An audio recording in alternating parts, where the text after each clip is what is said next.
Is the NBN trying to increase Australia's World Internet Global Ranking? I have put together this video in an attempt to quantify what might happen if the NBN introduces cheaper, higher speed plans above that of the 100 megabits per second plan, as the NBN have indicated they might do in recent press announcements. I have used publicly available information, a few assumptions and estimates, but as best I can, I have used what data is available online to make these estimates. The first table shows the current situation as of June 2019 as detailed in the 2020 to 2023 NBN corporate plan. It indicates the average fixed line NBN download speed is 43.73 megabits per second. Australia's fixed line speed test global average is 38.54 megabits per second as of June 2019, and is the average of fixed line NBN, ADSL and cable download speeds across Australia. Our current global internet speed ranking in August 2019 is 58th, and download speed average is 41.31 megabits per second.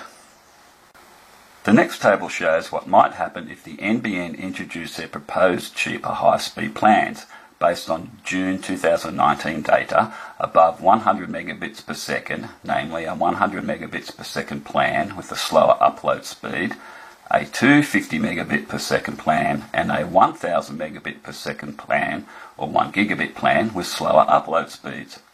I have also included in the calculations a 500 megabit per second plan.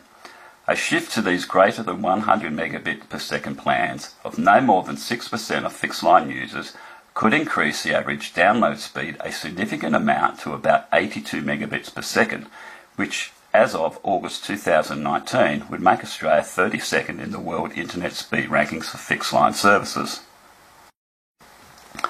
Of course, the numbers of users who can access these higher speeds is severely limited by at least half in total by the multi-technology mix and the decision to dump a full fibre rollout in 2013 and instead use degraded copper with the government's multi-technology mix. Currently only fibre to the premises connections, about 20% of the network, could access these higher speed plans, and probably HFC and less likely fibre to the curb users. Nearly half of all fixed line users, that is fibre to the node, will not be able to access these proposed high speed plans at all. I have assumed in this table's calculations that HFC is gigabit capable, however. The NBN's proposed cheaper high-speed gigabit plans, however, have severely restricted upload speeds, which begs the question, are they proposing these high-speed plans in large part in an attempt to increase Australia's flagging global broadband download speed ranking? The next table shows what might have happened if the NBN and government had stuck to a full fibre rollout to all fixed line services, and if the NBN introduced high speed plans in a similar fashion to the previous table showed, namely a 100 megabits per second plan with slower upload speed, a 250 megabit per second plan and 1000 megabit per second plan or 1 gigabit plan with slower upload speeds. I have also included in the calculations a 500 megabits per second plan.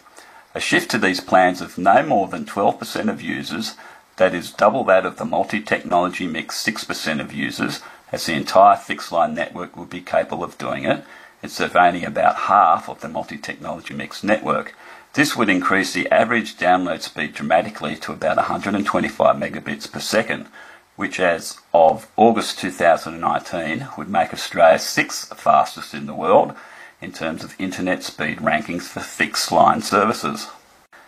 Needless to say, the revenue generated by having a full fibre rollout would be much more substantial than the current multi-technology mix can ever be, and would have been more than covered by the modest extra cost of about $7 billion for a full fibre rollout, beyond that of the multi-technology mix, and within a relatively short time frame.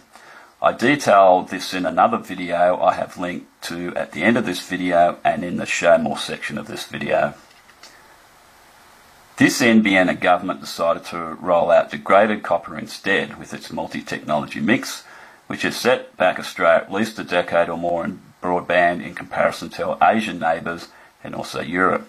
The UK is now abandoning copper and VDSL and GFast technologies and rolling out full fibre to the premise by 2025, with a shutdown of its copper network by 2027.